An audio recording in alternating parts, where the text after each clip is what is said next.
Children, first of all, let's start our prayer because we should thank God for His blessings also. हर देश में तू, हर वेश में तू, तेरे नाम अनेक तू एक ही है। हर देश में तू, हर वेश में तू, तेरे नाम अनेक तू एक ही है।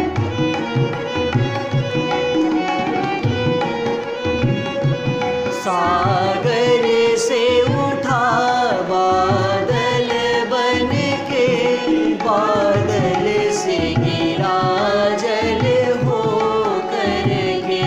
सागर से उठा बादल बन के, बादल से गिरा जल हो करके। फिर लहर बनी नदियाँ गहरी, तेरे भिन्न प्रकार तू एक ही है।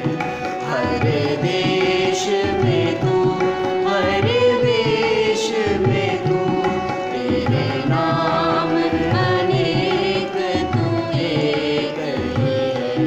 तेरे नाम अनेक तू एक ही है।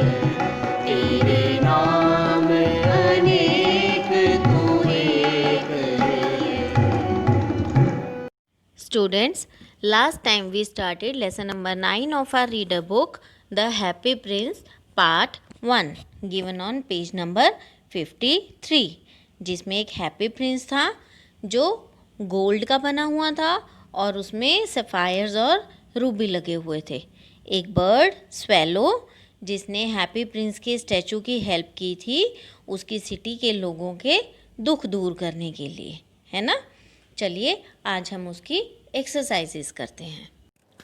Students, let's start with the exercise work of the happy Prince part 1।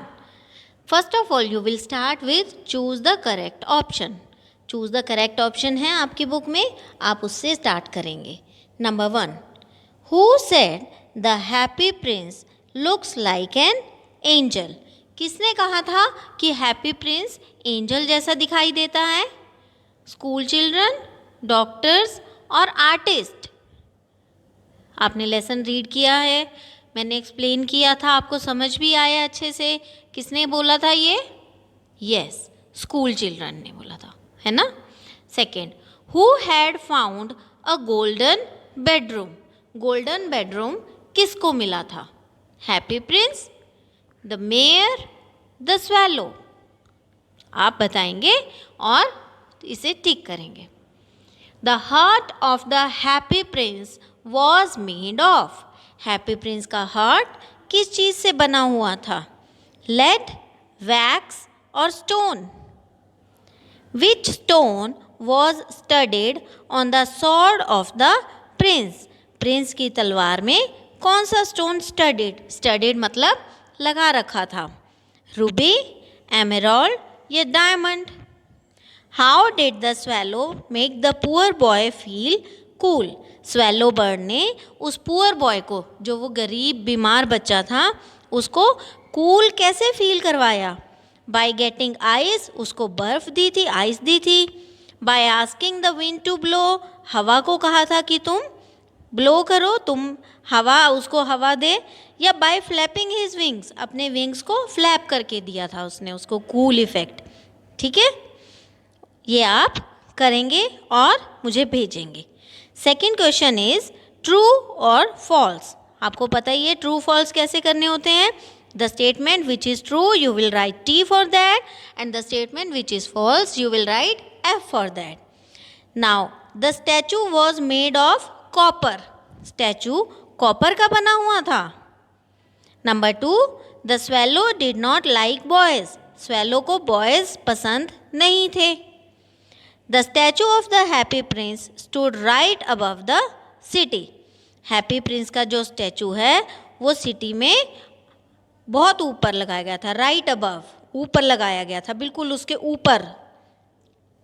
The happy prince felt warm under after doing a good deed. Happy prince अच्छा काम करने के बाद वार्म, थोड़ी गर्मी फील कर रहा था। क्या वो हैप्पी प्रिंस था जिसने अच्छा काम किया था? Thinking always makes the swallow angry. Thinking यानी कि सोचना स्वेलो को एंग्री बना देता था, गुस्सा दिला देता था। Right T and F for true or false for the statements. Okay. Now comes short answer questions. आपको इनको जो questions दिए गए हैं बहुत short answers लिखने हैं. Number 1 is what was the most admired thing in the city? City में मोस्ट एडमायर्ड, जो बहुत लोगों द्वारा प्रेज की जाती थी, बहुत रिस्पेक्ट दी जाती थी उस चीज़ को, वो कौन सी थी? Number 2, why did the happy Prince cry? Happy Prince क्यों रो रहा था? Why did the swallow pack out the Ruby? Swallow ने रूबी क्यों निकाल लिया था? पेक पता है ना आपको, चोंच मार के निकालना। Number 4, where did the swallow want to go to? और स्वेलो कहाँ जाना चाहता था? उसने प्रिंस को बोला था ना, स्टैचू ऑफ प्रिंस को, कि मुझे कहीं जाना है, तो उसने कौन सी जगह का नाम लिया था वो लिखना है आपने इसमें, ठीक है। Then comes long answer question. Number 1 is describe what happy prince could see far away. उस चीज़ के बारे में बताओ जो हैप्पी प्रिंस को बहुत दूर दिखाई दे रही थी, ठीक है। How did the swallow help the women and her son? Swallow ने उस विमेन और उसके बेटे की कैसे हेल्प की? स्वेलो बर्ड ने। Now last is right about the presence of the statue of happy Prince in the town. Happy prince का स्टैचू टाउन में कैसे था, उसके बारे में, उसकी प्रेजेंस कैसी थी, उसके बारे में आपने लिखना है, ठीक है। ये आप न्यू वर्ड्स और क्वेश्चन आंसर्स नोटबुक में लिखेंगे। You will not right these 2 things in your book. Book में नहीं लिखना, you will right all these things in your notebook and you will send book work and notebook work through images, ठीक है। मेरे WhatsApp पर आपने ये pics भेजनी है, but not in PDF file. PDF file नहीं भेजनी, कैमरा से क्लिक करके डायरेक्ट इमेज सेंड करनी है, clear image, okay. Then comes answer the following question with reference to context. Reference to context वाले क्वेश्चंस हम अब करेंगे। इसमें क्या होता है, you are given a sentence, आपको एक सेंटेंस दिया जाता है and question based on that sentence, और उस क्वेश्चन पे बेस्ड आपको उस सेंटेंस पे बेस्ड आपको कुछ क्वेश्चन दिए जाते हैं, आपको उनको आंसर करने होते हैं। अब देखिए इसमें आपको क्या दिया है, that's just the place for me. ये मेरे लिए बिल्कुल सही जगह है। अब बताएंगे आप, फर्स्ट क्वेश्चन है who said this and to whom? ये किसने कहा था और किससे कहा था? Second is which place did the speaker find? जिसने ये लाइन बोली थी उसे कौन सा प्लेस मिला था? And how was it suitable for him और हर? और वो उसके लिए कैसे सूटेबल था? Okay, I hope you all have understood the meaning of questions, and I really think that you can write the answers of these questions in a well way. Now comes the exercise of word bank, which helps in enhancing your vocabulary. आपकी vocabulary को बढ़ाने में आपकी ये question help करता है. Now given below are words from the text. आपको lesson में से, टेक्स्ट में से 3 वर्ड्स दिए गए हैं. You have to write down the meaning of these words and then use them in the sentences of your own. Admired, इसका क्या मतलब होता है? पहले ऊपर वाली लाइन में आप इसका मीनिंग लिखेंगे. You can take help of dictionary, ठीक है. आप डिक्शनरी में से भी इनके मीनिंग देख सकते हैं और फिर उसका आपने सेंटेंस बनाना है. Number 1 admired, number 2 sorrowful, number 3 angel. मैंने आपको इन तीनों के मीनिंग एक्सप्लेन किए थे, ठीक है. मीनिंग देखेंगे आप डिक्शनरी की हेल्प ले सकते हैं और उसके सेंटेंसेस बनाएंगे. ठीक है। Then comes fun zone corner, ये आपकी बुक में लास्ट में दिया जाता है, एक्टिविटी होती है ना आपकी। आपको इसमें क्या करना है, there are so many people who have devoted their life for the service of mankind, बहुत सारे लोग ऐसे हैं जिन्होंने अपनी लाइफ मैनकाइंड यानी कि इंसानों की सेवा के लिए डिवोट कर दी। They have made tremendous efforts to help the deprived people, दुखी लोगों की हेल्प करने के लिए उन्होंने बहुत काम किया है। You have to find information about 5 such people and prepare a report on the same. आपने ऐसे 5 लोगों के बारे में इंफॉर्मेशन कलेक्ट करनी है और उस पर रिपोर्ट प्रिपेयर करनी है।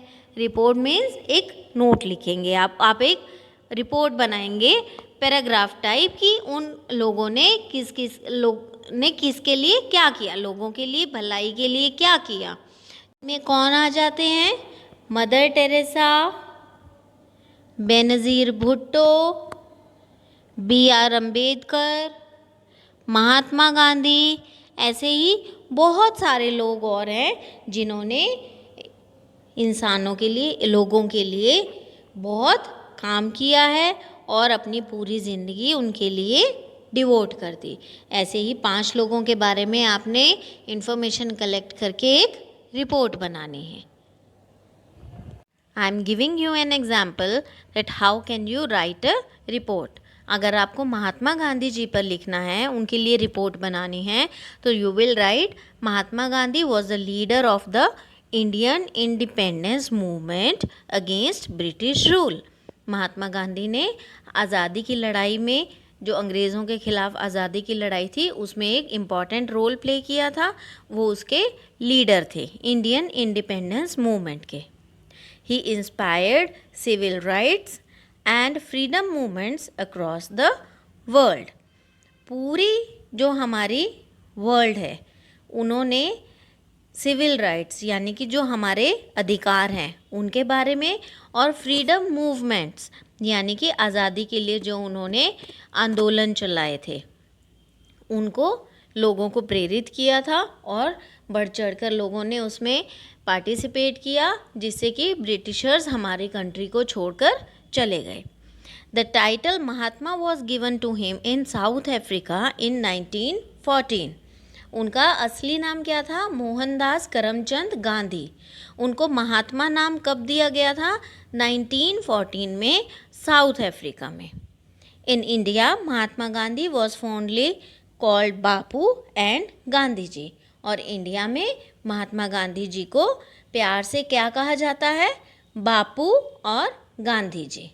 ठीक है, तो इसी तरह से आपने 5 ऐसे ही पर्सनैलिटीज़ को चूज़ करना है कोई भी, और ऐसे ही 4 to 5 लाइन्स उनके बारे में लिख के एक शॉर्ट रिपोर्ट प्रिपेयर करनी है।